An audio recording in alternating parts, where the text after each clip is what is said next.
रमैनी 41। अम्ब की राश समुद्र की खाई, रवि शश कोट 33 भाई। भंवर जाल में आसन माड़ा, चाहत सुख दुख संग न छाड़ा। दुख को मर्म न काहू पाया, बहुत भांति के जग भरमाया। आप ही बाउर आप सयाना, हृदय बसे तेहि राम न जाना। तेहि हरि तेहि ठाकुर, तेहि हरि के दास। ना यम भया न जामिन, भामिन चली निराश। अम्ब की रास समुद्र की खाई। अम्ब का अर्थ है पानी। समुद्र की खाई में पानी की ढेरी होती है, पानी की राश होती है। समुद्र की खाई में कितना पानी होता है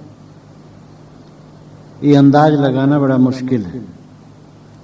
बहुत गहरा होता है। सागर को अथाह कहा जाता है, यद्यपि वैज्ञानिक उसकी भी थाह कर लेते हैं और एक हिसाब लगा लेते हैं कि समुद्र अमुक जगह इतना गहरा है। फिर भी सामान्य के लिए तो अथाह ही। ये उपलक्षण मात्र है। संसार के लिए ये बात कही गई है। जैसे समुद्र की खाई में पानी की राशि है, उसी प्रकार ये संसार सागर है। यद्यपि ये कहते नहीं बनता है। प्रमेय से प्रमाण सदा बड़ा हुआ करता है। जैसे गड्ढा हो, वर्षा के कारण से पानी खूब भरा हो, तो लोग कहते हैं समुद्र की तरह लहरा रहा है। तो समुद्र प्रमाण है और गड्ढा प्रमेय है। प्रमेय से प्रमाण बड़ा हुआ करता है। संसार समुद्र, संसार को हम समुद्र कहते हैं। समुद्र का उदाहरण देते हैं। संसार छोटा होना चाहिए, समुद्र बड़ा होना चाहिए। लेकिन समुद्र छोटा है संसार के सामने, क्योंकि समुद्र भी संसार का एक अंश है। लेकिन संसार के लिए दूसरा उदाहरण कुछ नहीं है। समुद्र ही उदाहरण दिया जा सकता है। यद्यपि समुद्र संसार के सामने एक कण से भी कम है। संसार की कोई सीमा नहीं, लेकिन संसार सागर कहा जाता है। ये संसार सागर के समान है। इस संसार रूपी सागर में भौतिक पदार्थों की महाराशि है। रवि शश कोट 33 भाई। सूरज, चंद्रमा और 33 कोट देवता इस संसार सागर में पड़े हुए हैं। चंद्रमा और सूरज भी इसी में नाच रहे हैं और 33 कोट देवता भी। बृहदारण्यक उपनिषद में अग्नि, पृथ्वी, वायु, अंतरिक्ष, सूर्य, देवलोक, चंद्रमा और नक्षत्रगण, ये 8 बस कहे गए हैं। 10 इंद्रियां या 10 प्राण और मन, ये 11 रुद्र कहे गए हैं। 12 महीने आदित्य, गर्जने वाला बादल इंद्र और यज्ञ प्रजापति कहा गया है। ये 33 होते हैं। ये 33 निरे जड़ हैं। चाँद सूरज जड़ई हैं। ये सब इस संसार सागर में नाच रहे हैं। देवता चमकने वाले को वेदों में कहा गया है। चाँद सितारे चमकते हैं इसलिए देवता हैं। लेकिन देवता का व्यक्तिकरण भी हुआ है।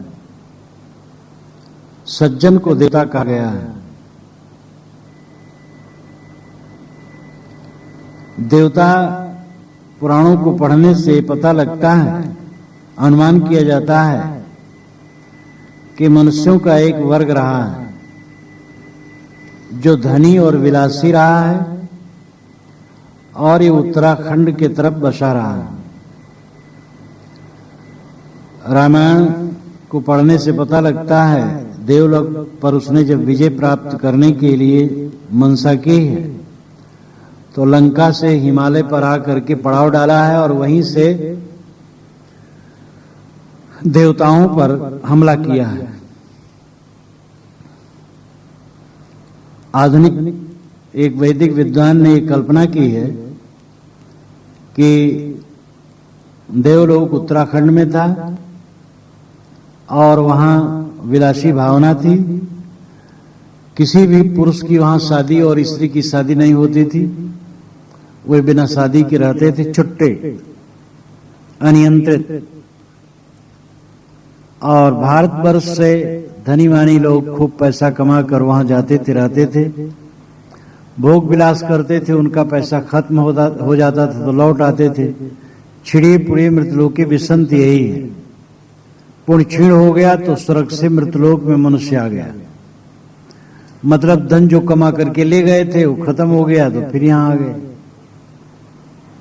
वाल्मीकि रामायण में लिखा है देवलोक स्थित रियम सुराणाम शाश्वती मता पतिरप्सरसाम नाच एक स्त्री परिग्रह। देवलोक की यही स्थिति है, देवताओं का यही शाश्वत मत है कि वहां किसी स्त्री का पति नहीं होता है और कोई देवता किसी स्त्री का पाणिग्रहण नहीं करता है। विलासी होते, विलासी होने ही से वो कमजोर होते थे और दैत्यों द्वारा पीटे जाते थे। दैत्य इन पर सदैव विजयी होते थे, फिर विष्णु इत्यादि दौड़ करके उनकी रक्षा करते थे। और शिव ऐसे थे जो हिमालय पर रहते थे और अस्त्र शस्त्र वहां काफी होता था उनके पास, दैत्यों पर उनकी कृपा होती थी। दैत्य एक वंश, एक परंपरा रहा है और वे बलवान होते थे, देवताओं की अपेक्षा काफी चरित्रनिष्ठ होते थे। ये सब पुराणों के पढ़ने से कुछ पता लगता है। देवता व्यक्ति हैं तो वे संसार में चक्कर काट रहे हैं वासनावश, नहीं तो चंद्रमा, सितारे, सूरज सब इस संसार समुद्र में पड़े हुए हैं, सब गतिशील हैं। भंवर जाल में आसन माड़ा, चाह सुख दुख संग न छाड़ा। भंवर जाल बुग जाल है, बूढ़े बहुत अचेत। कहां कबीर ते बाची जाके हृदय विवेक। सदगुरु ने कहा है कि दो जाल है, एक भंवर जाल है, एक बग जाल है। भंवर जाल विषय वासना का जाल और बग जाल नाना कल्पित मान्यताओं का जाल। इसमें जीव पड़े, विवेकवान इससे बचते हैं। यहां भंवर जाल की बात है। पानी में जहां भंवर होता है पानी घूमता रहता है, कोई वस्तु व्यक्ति उसमें पड़ जाए तो घूम घूम करके उसी में डूब जाता है।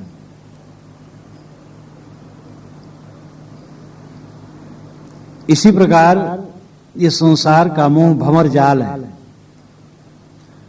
प्रायः लोग कहते हैं गृहस्थ लोग, महाराज क्या करें, भंवर जाल में पड़े हैं। मोह, माया, ममता ये भंवर जाल है।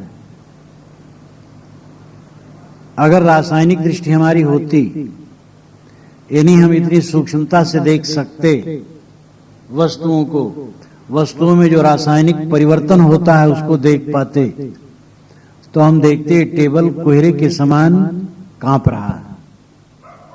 ये लाउड स्पीकर, ये मकान, ये लोगों के शरीर कोहरे के समान, धुआं के समान कांप रहा है। सारे भौतिक कण हरदम नाचते रहते हैं और शरीर और संसार की सारी चीजें भौतिक कणों के भंवर हैं, जिनमें हमारी बड़ी प्रियता होती है, जिन युवकों में, जिन युवतियों में, जिन मकानों में, जिन मशीनों में, जिन सांसारिक पदार्थों में, वो एक कुहिरा, एक भंवर, एक गर्दा गुब्बार की तरह भंवर जाल है। लेकिन उसी में आसन माड़ा, हम लोगों ने आसन जमाया है। पानी के फेन पर कोई मकान बनाना चाहे, भंवर जाल में आसन बनाना चाहे, कितना मूढ़ होगा। हमारी मूढ़ता यही है। जो क्षण क्षण बदल रहा है उसमें हम रागवान हो रहे हैं, उसमें हम ममता करते हैं। सारी ममता का केंद्र बिंदु शरीर है और शरीर क्षण क्षण बदलता है। शरीर की चिकनाई और जवानी, जवानी कितने दिन की? 2-4 वर्षों की खास जवानी, फिर ज्यादा से ज्यादा 28 वर्ष, 18 से 28, 10 वर्ष। यद्यप 28 वर्ष तक सबका सौंदर्य रहा नहीं जाता है। 28 वर्ष की उम्र में जो सौंदर्य होता है, कितने लोगों के तो 22 वर्ष में ही क्षीण हो जाता है। कितने लोगों के 25-26 तक, 28 तक रहता है, लेकिन कम हो जाता है। ये सौंदर्य और माधुर्य कितने दिन का है?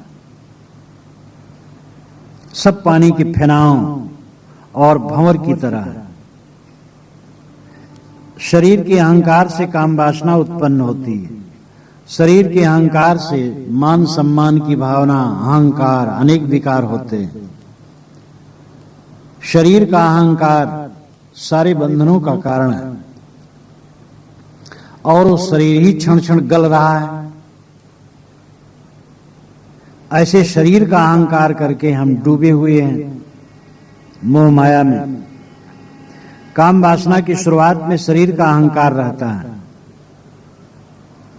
शरीर का अहंकार न रहे तो काम वासना नहीं हो सकती। इसलिए साधक अपने मन को हरदम देखता है, केवल ध्यान में नहीं, बाकी समय भी मन को देखता है और अहंकार को दूर करता है। भंवर जाल में हमने आसन जमाया है, इसलिए चाहत सुख, दुख संग न छाड़ा। चाहते तो सुख है, लेकिन दुख साथ नहीं छोड़ता है। जो क्षणभंगुर है उसमें प्रेम करने से ही दशा होगी। जो अभी है और दूसरे क्षण नहीं है, जो आज है और कल नहीं है, जो क्षण क्षण बदलता है, उसमें मोह ममता करने का फल क्या होगा? दुख। जीव हरदम सुख चाहता है और उसको दुख मिलता रहता है। दुख उसका पीछा नहीं छोड़ता है, क्योंकि उसका सारा प्रेम ऐसी वस्तुओं में है जो क्षणिक है। इन क्षणिक वस्तुओं से प्रेम जब हटता है तब अपने अविनाशी स्वरूप में स्थित होती है, अथवा अपने अविनाशी स्वरूप का भाव होने से क्षणिक वस्तुओं का प्रेम घटता है। तुम अविनाशी हो और सब कुछ नाशवान है। तुम एक रस स्थिर हो और सब कुछ अस्थिर है, चंचल है। एक रस नहीं, बदलने वाला है। अपनी स्थिरता को न समझ करके चंचल वस्तुओं में मोह करते हो। दुख का कारण यही है कि जो क्षणिक है उनके प्रति हमारा मोह है। यमाचार्य ने नचिकेता को जब कहा था कि मर जाने के बाद क्या होता है इसको मत पूछो, युवतियां ले लो, स्वर्ग ले लो, हाथी घोड़े ले लो, बाजे गाजे, संसार के सुख ले लो। नचिकेता ने कहा था ये तो स्वभावा है, अभी है, दूसरे क्षण नहीं। ये हमें मत दीजिए, हमें तो उसी का बोध कराइए जिसको मैं चाहता हूं। दुख को मरम न काहू पाया, बहुत भांत के जग भरमाया। सदगुरु कहते हैं कि दुख का मरम कोई पाता नहीं। दुख क्यों हो रहा है ये समझ में नहीं आता। एक बड़े अफसर के यहां मैं एक बार निमंत्रित था। उनकी उम्र 40-42 की होगी। शरीर बड़ा स्वस्थ, गोरा, मालूम होता था रबर के थैली की तरह है, एकदम चिकने। उनकी पत्नी भी सुंदरी और स्वस्थ। उनके 2 लड़के छोटे छोटे, मां खूब ऐश्वर्य, पत्नी बहुत समझदार और अधिक समझदार थी, स्वयं भी वो समझदार थे। उनकी पत्नी ने कहा कि महाराज ये बहुत दुखी रहते हैं और कहते हैं रोग भी है। तो मैंने उनको बुलाया सामने, कहा क्या बात है? कि महाराज समझ में नहीं आता है, लगता है अंदर से खाली खाली है, हरदम दुख रहता है। कि क्यों रहता है? कहीं समझ में नहीं आता है। चीज की कोई कमी नहीं है, रुपए पैसे कोई कमी नहीं है, लेकिन ये समझ में नहीं आता है कि क्या कमी है, और हरदम मन असंतुष्ट रहता है। फिर उन्होंने जो कुछ कहा था, उनकी पत्नी ने कहा कि ये कहते हैं कि हमें ये आभास होता है कि अगर हम ब्रह्मचर्य पालन करते तो हम बहुत सुखी होते, अगर अपने मन को हम संयत किए होते तो बहुत सुखी होते। मैंने कहा तो असली बात कहते हैं, हमारा मन बाहर लगा रहता है, इसलिए हमें संतोष नहीं मिलता है, और समझ में नहीं आता है क्यों असंतोष है। क्योंकि रुपए हैं, घर जमीन मकान बाल बच्चे, मान सम्मान पद प्रतिष्ठा सब कुछ है, और फिर भी दुख है। तो आदमी समझ नहीं पाता क्यों दुख है। दुख तो इसलिए है कि मन का राग ऐसी वस्तुओं में है जो क्षणिक है। इंद्रियों के भोग से उत्तेजना उत्पन्न होती है, उत्तेजना अशांति है। उत्तेजना में सुख की कल्पना होती है, वही कल्पना फिर उत्तेजना की तरफ खींचती है, और इस प्रकार मनुष्य निरंतर भंवर जाल में पड़ा रहता है, चित्त स्थिर नहीं होता, इसलिए वो दुखी बना रहता है। संभावित विनाश की कल्पना उठती रहती है, क्योंकि जिनमें हमारा मोह है वो विनश्वर हैं, और एक न एक दिन उनका विनाश होगा ही। तो संभावित विनाश की कल्पना से मन स्थिर नहीं होता। एक तो इच्छाओं का झकझोर, और दूसरा संसार की नश्वरता होने से हमारे प्रिय पदार्थों के वियोग की कल्पना हमें सताती रहती है, और हरदम चित्त इंसान का दुखी रहता है। और ये धन पद प्रतिष्ठा दुनिया के भोग से दूर नहीं हो सकता, न विद्या से दूर हो सकता है। ये तो स्वरूप ज्ञान, विषयों से वैराग्य, बाहर से लौट करके आत्मस्थ होने ही से दूर होगा। दुख को मरम न काहू पाया। सदगुरु कहते दुख का मरम कोई नहीं पाता। बहुत भांति के जग भरमाया। जगत के लोग बहुत भांत से भटकते हैं, वह भटकते रहते हैं नाना कल्पनाओं में।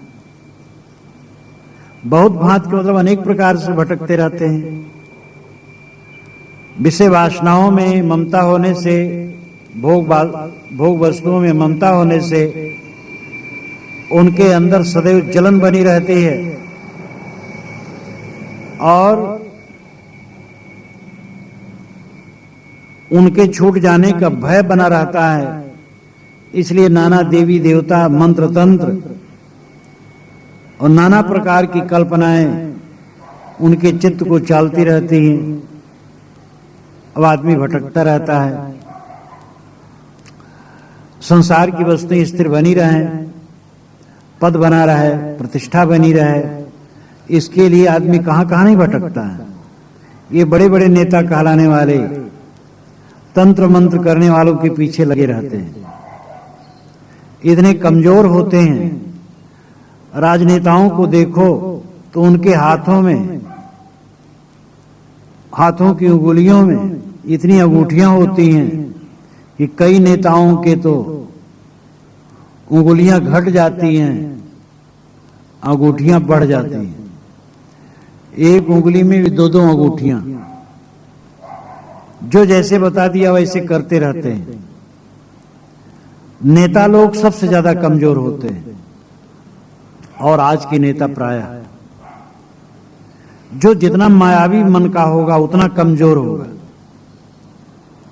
कुछ ऐसे भी नेता पहले हुए हैं जो बलवान हुए हैं, और उन्होंने कहा कि जनता चाहेगी तो हम सेवा करेंगे, नहीं तो हम बाहर से सेवा करेंगे, लेकिन हम किसी प्रकार हीन भावना से ग्रस्त न होंगे। ऐसे नेता थे, आज भी थोड़े मोड़े होंगे, आगे भी होंगे, लेकिन आज की दशा तो बड़ी दयनीय है। जो जितना मायावी होगा, जो जितना सांसारिक वस्तुओं, पदों, अधिकारों, चीजों में आसक्त होगा, उतना भटकता होगा, उतना अशांत होगा। बहुत भांति के जग भरमाया, आप ही बाउर आप सयाना, हृदय बसे ते राम न जाना। साहब कहते आप ही नाम स्वयं ही ये जीव बाउर बना है अपने स्वरूप के अज्ञान से। स्वरूप का अज्ञान, स्वरूप की भूल पागलपन का कारण है। स्वयं को न समझना, अपनी सत्ता, महत्ता और गरिमा को न समझना अपने पतन का कारण है। तुम शुद्ध बुद्ध निर्मल हो, प्रकृति से अलग हो, जो स्मरण उठता है उन स्मरणों से तुम अलग हो। ये विवेक न होने से आदमी पागल बना है। जो कुछ मन में उठता है उसके पीछे भागता है, भोगों के पीछे भागता है, मान बढ़ाई पद प्रतिष्ठा के पीछे भागता है। स्वरूप को न समझकर, अपनी सत्ता महत्ता को न समझकर स्वयं बाउर है, पागल है। अपने आप को जो समझ ले, अपनी सत्ता महत्ता को समझ ले, तो आप सयाना, स्वयं सयाना है, समझदार है, श्रेष्ठ है। सयान का मतलब है ज्ञानी। स्वयं अपने आप को समझ करके ज्ञानी हो जाता है। स्वयं क्या है? हृदय बसे ते राम न जाना। आदमी जो हृदय में बसता है उसको राम नहीं समझता है। राम, ब्रह्म, परमात्मा, परम तत्व उसे नहीं समझता है जो हृदय में बसता है, वो बाहर समझता है, इसलिए भटकता है। हृदय में जो बसने वाला चेतन तत्व है, जो दृष्टा और साक्षी और मनता है, जो बोधा है, जो सबके अंदर में बैठ करके प्रेरिता है, वही राम है, वही ब्रह्म है, वही तुम हो। हृदय में जीव भी है, ब्रह्म भी है। एक घपलेबाजी की बात की जरूरत नहीं। हृदय में एक ही चेतन की अनुभूति होती है, जो मैं के रूप में है, उसमें दो नहीं। लेकिन इस चीज को लोग नहीं समझते। हृदय बसे ते राम न जाना। जो हृदय में बसता है उस तत्व को लोग नहीं समझते कि यही राम है। राम तो तुम्हारा स्वरूप है। राम नाम निज जान के छाड़ देव वस्तु खोट। तेई हरि तेई ठाकुर तेई हरि के दास, ना यम भयान जामिन भामिन चली निराश। सदगुरु कहते हैं कि जो हृदय में बसता वही राम है। तेई हरि और वही हरि, तेई ठाकुर और वही ठाकुर है स्वामी। तेई हरि के दास, वही अपना आप को न समझकर अपने हरि स्वरूप, राम स्वरूप, ठाकुर स्वरूप, ब्रह्म स्वरूप को न समझकर वो बाहर हरि की कल्पना करता है, बाहर ब्रह्म की कल्पना करता है और उसका दास बनता है, गुलाम बनता है। लेकिन जो बाहर वो मानता है वो कभी मिलता नहीं, सफलता नहीं होती। ईश्वर के दर्शन, ईश्वर की प्राप्ति की कल्पना बहुत है, लेकिन वो कभी सफलता नहीं हो सकती, क्योंकि बाहर कुछ नहीं मिलने वाला। साहब कहते ना यम भया न जामिन भामिन चली निराश। इस संदर्भ में न तो यम तुम्हारा साथ दिया न जामिन, और भामिन निराश होकर के चली। यम का अर्थ है यम, जामिन का अर्थ है जमानतदार, जमानत करने वाला, जिम्मा लेने वाला। भामिन का अर्थ है सुंदरी स्त्री, युवती स्त्री, भक्त लोग अपने को पत्नी और ईश्वर को पति मानते हैं और उसके लिए व्याकुल होते हैं। साहब कहते तुम स्वयं हरि हो और अलग हरि मान करके उसके दास बन रहे हो, गुलाम बन रहे हो, उसकी पत्नी बन रहे हो। लेकिन समझ लो अंत में ना यम भया न जामिन, न तुम्हारा संयम काम देगा, न जमानतदार गुरु लोग काम देंगे। ईश्वर को प्राप्त करने के लिए जो संयम नियम करते हो वो संयम नियम भी काम नहीं देगा, क्योंकि संयम नियम उसके लिए काम देता है जो हो ही नहीं वो क्या काम देगा। तुम बड़ा संयम नियम से चलते हो, परमात्मा मिलेगा, परमात्मा बाहर कुछ है ही नहीं, क्या मिलेगा। और जो जामीन है, जमानतदार है गुरु लोग कि मिलेंगे जरूर, भगवान मिलेंगे, तुम बिना भावना में कातर रहो, वो जमानतदार भी कुछ साथ नहीं देंगे। गुरु लोग भी कुछ नहीं प्राप्त करवा सकेंगे। अंत में भाविन चली निराश, अपने को पत्नी मानने वाले ये भावुक भक्त लोग निराश होकर के चले, परमात्मा न मिला और दुखी बने रहे। बड़े बड़े संत भक्त मरते समय छटपटा करके मर जाते हैं परमात्मा के दर्शन के लिए कि महाराज जीवन भर नहीं मिला, अब तो मिल जाओ। जो है ही नहीं वो क्या मिलेगा। जीव से अलग शिव खोजना एक भ्रांति, ईश्वर दर्शन एक भ्रांति, ईश्वर प्राप्ति एक भ्रांति। ईश्वर परमात्मा ब्रह्म राम तुम्हारा आत्म स्वरूप है और आत्म साक्षात्कार ही ईश्वर दर्शन या ईश्वर प्राप्ति है। अपने में लौट आना, विषय वासना का त्याग, अंततः संकल्पों का त्याग करके आत्म स्वरूप में स्थित, निस्वरूप में स्थित, यही परमात्मा की प्राप्ति है। परमात्मा नित्य प्राप्त है, वो तुम्हारा स्वरूप है, तुम हो। क्या पाना चाहते हो? पाने का जितना मोह है छोड़ दो, बस तुम स्वयं शेष हो। इस प्रकार सदगुरु ने 4 चौपाइयों और एक साखी में जीवन का सार तत्व कह दिया है। ये संसार सागर में सारे जड़ चेतन भटक रहे हैं। जड़ पदार्थ तो अपनी गति से क्रियाशील है, वो सदा क्रियाशील रहेगा। चेतन अज्ञान बस भटक रहा है और वो इस भंवर जाल में आसन जमाया है, जहां सब कुछ क्षणिक है, वहीं अस्थाई सुख मानता है, इसलिए उसको दुख मिलता है। यद्यप दुख का मर्म लोग नहीं जानते और भटकते रहते हैं। ये समझना चाहिए कि अपने स्वरूप को न समझ करके तुम स्वयं पागल बने हो, जो बाहर दौड़ रहे हो सुख के लिए, और अपने को समझ लो तो स्वयं ज्ञानी हो। जो हृदय में बसता वही राम है, वही हरि है, वही स्वामी है, वही सर्वोच्च है। उसको न समझ करके जो बाहर मानता है हरि, उसका गुलाम बनता है, अंत में वो मिलता नहीं है। तुम्हारा संयम भी काम नहीं देता है उसके लिए, जमानतदार गुरु लोग भी काम नहीं देते हैं और निराशा ही हाथ लगती है।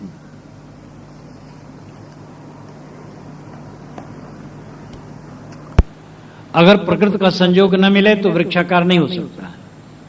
ब्रह्म एक है, निर्वयव है, स्वगत भेद रहित है, सुजात भेद रहित है, विजात भेद रहित है, निर्विकार है। तो जब वही एक था तो ये जगत कैसे बन जाएगा? ब्रह्म कैसा है? स्वगत भेद, सुजात भेद, विजात भेद रहित। विजात भेद जैसे कि मिट्टी और पानी, मिट्टी अलग जात, पानी अलग जात, तो विजात भेद है। सुजात भेद अपनी जात का कोई और हो तो ब्रह्म से तो विजात कुछ, इसलिए विजात भेद नहीं है और सुजात भेद भी नहीं है। सजात भेद जैसे कि ब्रह्म के समान ब्रह्म हो तो सजात भेद, लेकिन ब्रह्म के समान ब्रह्म है नहीं, इसलिए सजात भेद भी नहीं है। स्वगत भेद अपने में भेद, जैसे शरीर है तो शरीर में हाथ पैर नाक कान जीभ चाम ये अलग अलग, तो स्वगत भेद है। ब्रह्म में स्वगत भेद भी नहीं है, क्योंकि ब्रह्म एक अखंड है। निर्वयव होने से स्वगत भेद नहीं। निर्वयव का मतलब जिसमें कोई अंग न हो, एक अखंड ठोस। तो सुजात भेद, विजात भेद, सुगत भेद, तीनों भेदों से रहित निर्वयव, निर्विकारी, अखंड ब्रह्म है। और वही था, दूसरा कुछ नहीं था। तो फूट करके वो जगत कैसे बन गया? जब उसमें विकार नहीं, कण नहीं और दूसरी सत्ता भी नहीं, तो जगत कैसे बन जाएगा? कहो राम कौन तोरी सेवा। बट के दाने की सेवा तो मानो प्रकृति ने की, पानी ने किया, मिट्टी ने की, हवा ने की, प्रकाश ने की, ऋत ने की। तुम्हारी सेवा किसने की जिससे तुम ब्रह्म से जगत फूट करके बन गए? कहो राम कौन तोरी सेवा। सो समझाए कहो मोहि देवा, हे देव मुझे समझा करके कहो। ब्रह्मवादियों से साहब ये प्रश्न करते हैं कि बतलाओ, एक निर्वय ब्रह्म, सुजात विजात सुगत भेद रहित निर्वय अखंड ब्रह्म कैसे जगत बन गया? ब्रह्म सच्चिदानंद है और जगत असत, अचित और आनंद है। सच्चिदानंद, सतचित आनंद। ब्रह्म सच्चित आनंद है और जगत असत, अचित और आनंद निकले में। तो इस प्रकार जो ब्रह्म सच्चिदानंद है उससे अचित, असत और आनंद रहित जगत कैसे बन गया? अपने कारण से भिन्न कार्य कैसे बन गया? सो समझाए कहो मोहि देवा, हे देव मुझसे समझा करके कहो। अब इसको क्या समझा करके कहेंगे? समझाने कोई तरीका नहीं है, कोई उनके पास युक्ति नहीं है। एक ब्रह्मवादी एक साधु को बैठा करके घोंट रहे थे कि देखो ब्रह्म एक है और वहीं से सब होता है। जैसे दिल्ली से ब्रॉडकास्टिंग होती है और दुनिया के सभी स्टेशनों पर सुना जा सकता है, ऐसे एक ब्रह्म से सारी प्रेरणा होती है और सब तरफ वही होता है। अब वो साधक जो था उतना बेचारा तर्कशील नहीं था, वो परेशान हो रहा था। मैं उस समय ध्यान में बैठा था। अब वो दोनों बात कर रहे थे तो ध्यान में खड़बड़ भी हो रहा था। तो मैं सोचा आप ध्यान छोड़ो, इन्हीं की बात करो। मैंने कहा यहाँ आओ, तो ब्रह्मवादी को अपने पास बुलाया। मैंने कहा ये बताओ कि ब्रह्म एक जगह बैठा ब्रॉडकास्टिंग कर रहा है। दिल्ली से अगर गाली की ब्रॉडकास्टिंग की जाए तो सभी स्टेशनों से गाली सुनी जाएगी, और सुंदर गीत की ब्रॉडकास्टिंग की जाए तो वही सुनी जाएगी। अगर ब्रह्म ही सब जगह ब्रॉडकास्टिंग कर रहा है, एक जगह बैठ करके सब प्रेरणा कर रहा है, तो कोई गाली दे रहा है, कोई वंदना कर रहा है, कोई चोरी कर रहा है, कोई दान कर रहा है, कोई व्यभिचार कर रहा है, कोई ब्रह्मचारी हो रहा है, एक ऐसी ब्रॉडकास्टिंग है उसकी। अब हाव हाव हाव हाव करने लगे। हम कहे हाव हाव न करो, सीधा उत्तर दो।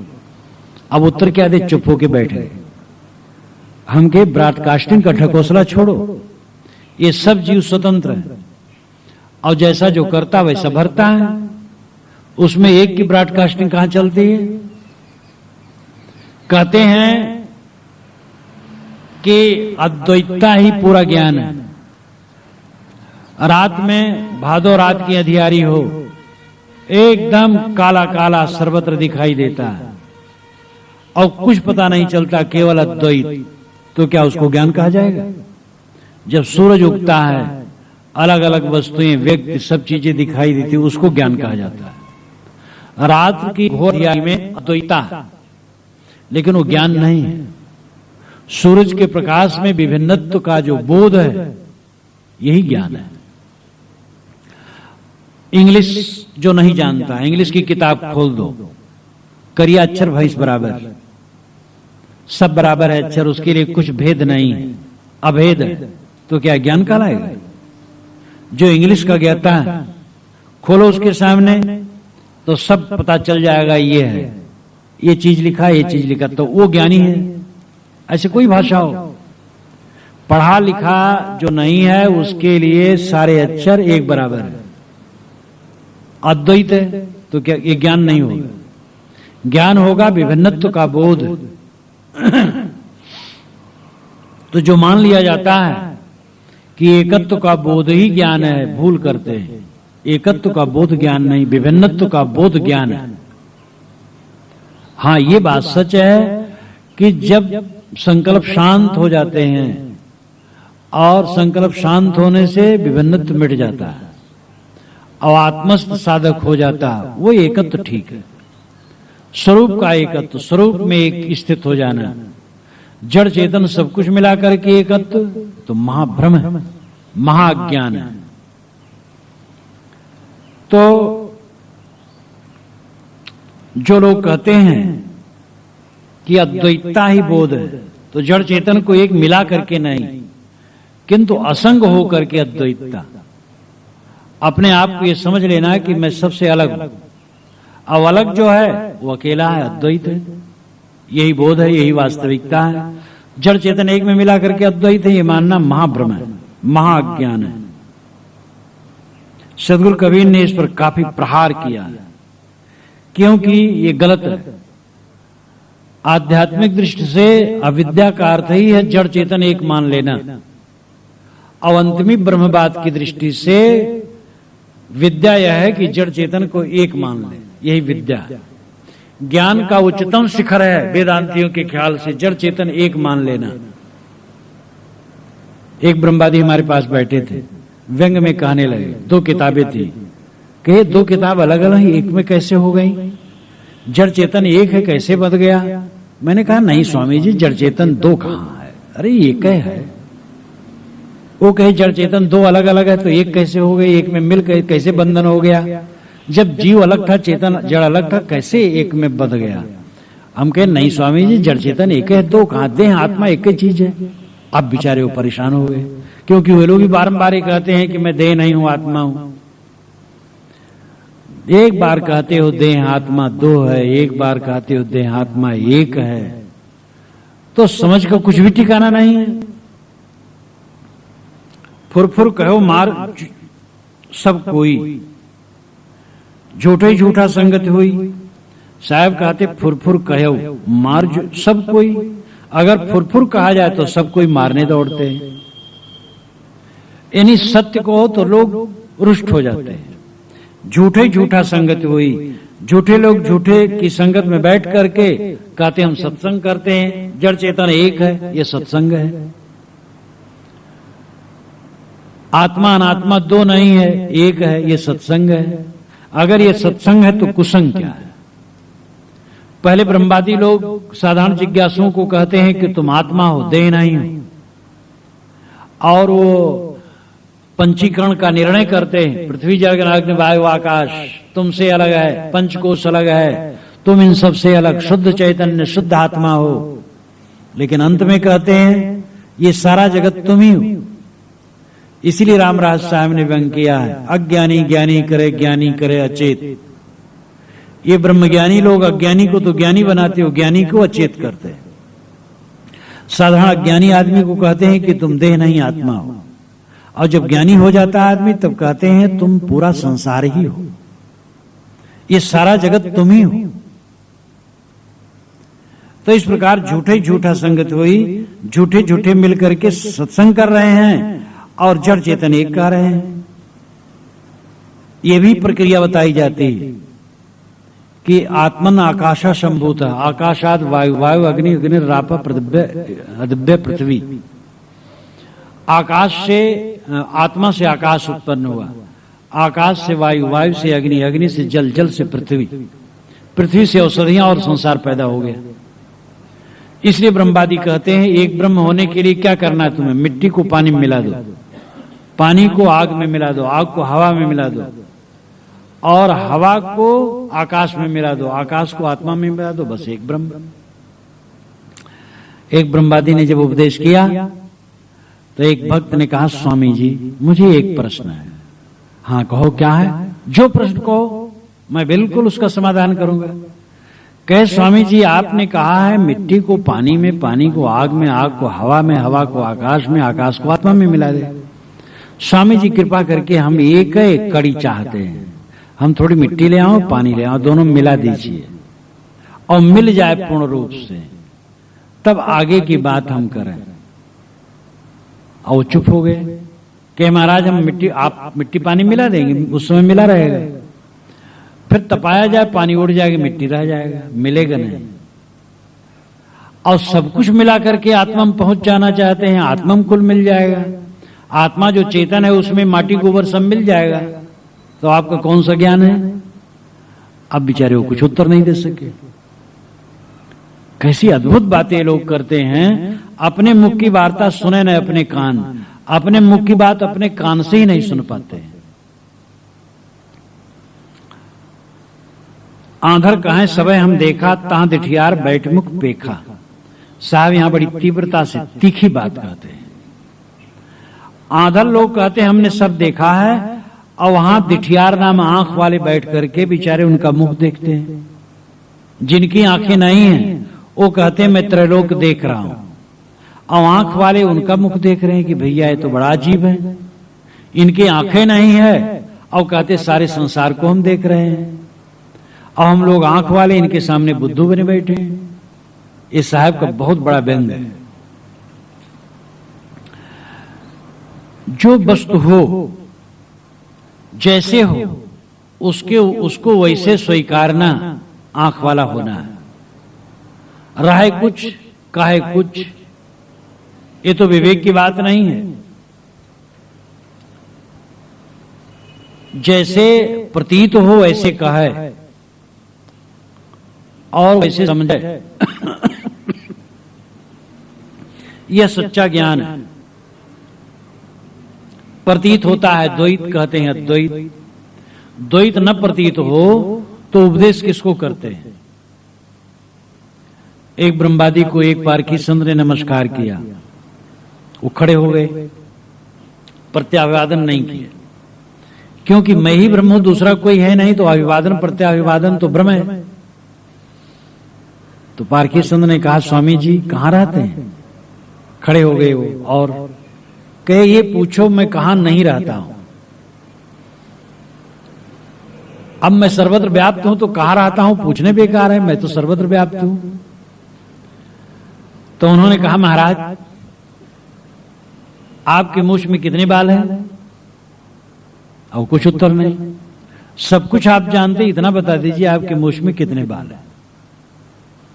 सर्वत्र व्याप्त हैं और शिष्य का संदेश जानना चाहते उसकी चिट्ठी से, और सर्वत्र व्याप्त है। तो जो चीज अनुभव में नहीं आती है शास्त्रों के आधार पर बकते चले जाते, कोई विचार नहीं करते, लिखा है बस जोश में। यह भी कहो मान जो कोई जस मुक्तस जो हृदय हो। साहब कहते इस प्रकार मैं कहता हूं, लेकिन अगर कोई माने, अब माने नहीं तो क्या किया जाए? जस मुख तस् जो हृदय हुई, जैसे मुख में रहे वैसे हृदय में रहे, जैसे हृदय में रहे वैसे मुख में रहे। जब एक अद्वैत की प्रतीति है तो बोलते क्यों हैं? किससे बोलते हैं? बंध मोक्ष क्या है? राग विराग क्या है? विधि निषेध क्या है? खाद्य खाद्य क्या है? और इसीलिए कितने ब्रह्मवादी खाद्य खाद्य का विचार छोड़ देते हैं। एक नागा ने जब अपने शिष्य को वेश दिया, तो वेश देना क्या है? सब कपड़ा हटा देना, वही वेश देना है। नागा होने के ही मतलब है। तो थाली में एक तरफ खीर रखा है, एक तरफ मांस। कहा ये क्या है? कहे खीर, कहे मांस, कहे ब्रह्म एक है, दोनों मिला दो, मिला दिए। कहे खा लो, खा लिए। कहे अब ब्रह्म ज्ञान सच्चा है। जिसके सामने घटना घटी वो संत मुझसे कहते थे। ऐसे ऐसे भी पंथ हैं। तो कितना प्रपंच है। इसीलिए विधि निषेध त्याग करके भी ब्रह्मज्ञानी अपने आप को रहने की चेष्टा रखने की चेष्टा करते हैं। और इसीलिए मान लिया गया है कि भोग योग में कोई फर्क नहीं है। यदि समझ लिया कि मैं आत्मा हूं और निष्क्रिय हूं और मेरे में कुछ छू नहीं जाता है, तो इंद्रियां चाहे जो कुछ करें कुछ फर्क नहीं पड़ता है। निश्चल दास जी ने विचार सागर में कहा, निज विषयन में इंद्री बरते, तासु मेरो नाही संग, ना मैं इंद्री ना मोह में इंद्री, मैं साक्षी कूटस्थ संग, भोगों विषय की त्यागो इंद्री मोको लगे न रंचक रंग, यह निश्चय ज्ञानी को जाते करता दिसे करे न संग। मैं इंद्रियों से भोग करूं चाहे त्याग करूं, मुझे कुछ लगता नहीं, क्योंकि ना मैं इंद्रिय हूं ना मैं भोग हूं, न इंद्रिया मेरे में है। मैं तो साक्षी कूटस्थ निर्विकार असंग हूं। तो युवती स्त्री का उपभोग करते हुए भी सदैव ज्ञानी सदैव सन्यासी, भोगे युवती सदा सन्यासी। युवती स्त्री का उपभोग करते हुए भी ब्रह्मज्ञानी सदैव सन्यासी, ऐसा वो निर्लेप होता है। जैसे घट और मृतिका दो नहीं, पानी और पानी के तरंग दो नहीं, जैसे स्वर्ण और स्वर्ण के आभूषण दो नहीं, तैसे आत्मा और जगत दो नहीं। आत्मा अपने ही में विलास कर रहा है। अगर इंद्रियों के भोग में लगा है तो आत्मा अपने ही में विलास कर रहा, सब चिद विलास है। सच्चिदानंद ब्रह्म का स्वरूप है और संसार की सारी वस्तुओं में अस्तिभांत प्रिय लक्षण है, वही सच्चिदानंद है। अस्तिभांत प्रिय सारी जड़ वस्तुओं में 3 लक्षण है, और ब्रह्म का शुद्ध स्वरूप जो है सच्चिदानंद है। जो सत है वही वस्तुओं में अस्ति है, जो चित है वही वस्तुओं में भाति है, जो आनंद है वही वस्तुओं में प्रिय है। यही सच्चिदानंद वस्तुओं में प्रतिबिंबित होता रहता है। ब्रह्म क्या है? सत चित आनंद। और दुनिया की बस जैसे एक घड़ी, तो घड़ी अस्तिभांत प्रिय रूप है, अस्त यानी है, इसलिए सत है। और ये भासती है इसलिए चिद है, चैतन्य है। भासती तो हमें है लेकिन ब्रह्मवादी कहते हैं चिद है। और ये प्रिय है क्योंकि काम देती है, इसलिए आनंद है। तो अस्तिभांत प्रिय के लक्षण सच्चिदानंद में पहुंच जाते। सच्चिदानंद ब्रह्म है, अस्तिभांत प्रिय सारी चीजें हैं। सारी चीजों में 5 लक्षण है। अस्तिभांत प्रिय नाम रूप, तो नाम रूप माइक है, मायामय है, और अस्तिभांत प्रिय जो है वो सच्चिदानंद है। नाम रूप की कल्पना छोड़ दो, बस सब ब्रह्म है। मान लो कि एक स्त्री या पुरुष है, वो अस्थि है, भांति है, प्रिय है। अब स्त्री और पुरुष का जो आकार है, रूप और नाम है, उसको हटा दो मन से, बस सच्चिदानंद ही है। दुनिया की सारी वस्तुओं में 5 लक्षण है। अस्तिभांत प्रिय नाम रूप, नाम रूप मायामय है, अस्तिभांत प्रिय सच्चिदानंद है। इस प्रकार ज्ञानी ब्रह्मवादी भोगों में अगर लगा है तो चिद्विलास है, स्वरूप में ही रमण करता है, क्योंकि सारा संसार उसका स्वरूप ही। ये भयंकर अज्ञान ब्रह्मवादियों का है। ये भी कहो मान जो कोई जस मुक्तस जो हृदय हुई। साहब कहते हैं कि मैं कहता हूं कि जड़ चेतन अलग है और एक चेतन दूसरे चेतन से अलग है, एक जड़ तत्व दूसरे जड़ तत्व से अलग है, एक जड़ तत्व में असंख्यात कण हैं। इस विभिन्नता को समझो। जड़ा शक्ति त्याग करके अपने स्वरूप में स्थित हो। जस मुक्तस जो हृदय हुई, जैसे मुख में रहे तैसे हृदय में हो, तब तो बात। और मुख कुछ और हृदय का छुआना, सपने को काहे मोही नहीं जाना। मुख में कहते हो सब एक है और हृदय में समझते हो कि नहीं दो है। श्री पूर्ण साहेब ने कहा है, अद्वैत सबन ने कहा लेकिन द्वैत सबन को भाषा। ब्रह्मवाद ऐसा है कि दिन भर चलने से चाला, आटा और चोकर अलग किया और शाम को एक में मिला दिया, जड़ चेतन अलग किया और अंत में एक में मिला दिया। ऐसा ब्रह्मवाद। तो साहब कहते हैं जैसे मुख में है वैसे हृदय में रहना चाहिए। और मुख में कुछ है, हृदय में कुछ है। ओठ का ज्ञान, एक पारखी संत कहते हैं ये ब्रह्मवादियों का ज्ञान हो, ओठ का ज्ञान है। ओठ से कहते सब एक है और व्यवहार में एक नहीं मानते, एक मान ही नहीं सकते, चल ही नहीं सकता है। कहीं कबीर हंस मुस्काई हमरे काल दुष्ट बहु भाई। कहीं कबीर, कबीर साहब कहते, किससे कहते? हंसों से। मुस्कुरा करके हंसों से उन्होंने कहा, हंस नाम विवेकी। जानबूझ करके हंस शब्द का प्रयोग है। हंस निर्छीर अलग करता है, विवेकी जड़ चेतन अलग करता है, एक नहीं मानता है। तो जो जड़ चेतन अलग माने और चेतन जड़ को छोड़ करके अपने चेतन स्वरूप में स्थित हो, वो हंस है। निर्छीर विवेक करके नीर को छोड़ करके क्षीर को ले, अनात्मा को छोड़ करके आत्मा में स्थित हो, हंस है। तो सदगुरु ऐसे विवेकी हंसों से मुस्कुरा करके कहते हैं, हमरे कहल दुष्ट बहु भाई। हमारे कहने से हे भाई बहुत लोग रुष्ट हो जाते हैं। दुष्ट का मतलब रुष्ट, हो सकता है रुष्ट रहा हो और लिखते लिखते दुष्ट शब्द हो गया हो। तो अभिप्राय हुआ कि हमारे कहने से जब मैं निर्णय की बात कहता हूं तो बहुत लोग रुष्ट हो जाते हैं। कहते हैं जो खाटी का वेदांत है इसको ये मानते ही नहीं है, शुद्ध वेदांत मानना चाहिए। और अगर भारतीय परंपरा का उच्चतम ज्ञान है तो शुद्ध वेदांत है, और शुद्ध वेदांत का मतलब है कि जड़ चेतन एक है, भोग योग एक है, विध निषेध एक है, दो नहीं है। लेकिन अगर यही भारतीय परंपरा का मूल उत्कर्ष है तो इसका बहुत दूर से त्याग करना चाहिए। और ऐसे भारतीय क्या, अरे सत्य ज्ञान, कपिल महाराज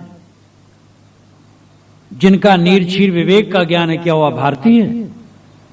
जिसके लिए कहा गया ऋषिम पुरुषोत्तम कपिलम यस्तमग्रे, श्वेताश्वतर उपनिषद में कहा गया प्रथम ऋषि कपिल उत्पन्न हुए, सिद्धा नाम कपिलो मुनि ही, सिद्धों में मैं कपिल हूं, कृष्ण के मुख से कहलवाया गया।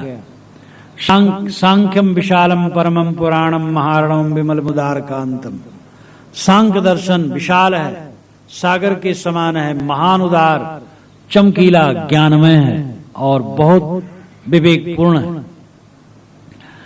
तो सांख्य ज्ञान क्या भारतीय है? इसलिए भारतीय का बकवास ठीक नहीं। यही वेद का सार है, ये भी झूठी बात है। वेदों में ऐसा कहीं नहीं लिखा है कि सारा जड़ चेतन एक ब्रह्म है, जगत तीनों काल में नहीं है। तो इसलिए वेद की दुहाई दे करके, भारतीयता की दुहाई दे करके भ्रांति फैलाना बिल्कुल गलत है। जड़ और चेतन अलग अलग है। जड़ की आसक्ति छोड़ करके अपने चेतन स्वरूप में स्थित होना ही जीवन का मूल उच्चतम उत्कर्ष है। इसलिए किसी प्रकार की भ्रांति में न पड़ना चाहिए। सदगुरु कबीर ने यहाँ अद्वैत वेदांत की तीव्र आलोचना की। 6 पंक्तियों में उन्होंने सब कुछ कह डाला है। और शुरुआत की इनके शुरू विचार से, जब हम रहल नहीं कोई। ब्रह्मवादी कहते हैं कि मैं अद्वैत अनादि अनंत नित्य शुद्ध बुद्ध निर्मल निर्वय सुजात विजात सगत भेद रहित सच्चिदानंदमय कूटस्थ एक रस सदा हूं और जगत कुछ नहीं था, मेरे में से जगत फूट करके निकला। साहब कहते हैं कि ऐ देव, तुम्हारी सेवा किसने की, कैसे फूट के निकला? अन्य तत्व बिना हुए कभी भी विकास नहीं हो सकता है, कैसे फूट करके निकला? और इस प्रकार उन्होंने साहब ने व्यंग किया। अवंत में कहा कि विवेक ही सुंदर पथ है, प्रकृति माया जड़ की आसक्ति छोड़ करके अपने स्वरूप में लौट आना, स्वरूप स्थित, यही सच्चा अद्वैत है। जगत तीनों काल में नहीं है, मतलब है अपनी आत्मा में जगत तीनों काल में नहीं। जगत में जगत है, मेरी आत्मा में जगत नहीं है। और अद्वैत सारे संकल्पों को छोड़ दिया तो अपने आप में स्थित हुआ, वही अद्वैत है। जड़ चेतन मिला करके अद्वैत मानना भ्रम है, और इसी का निराकरण इसमें पूरा किया गया है।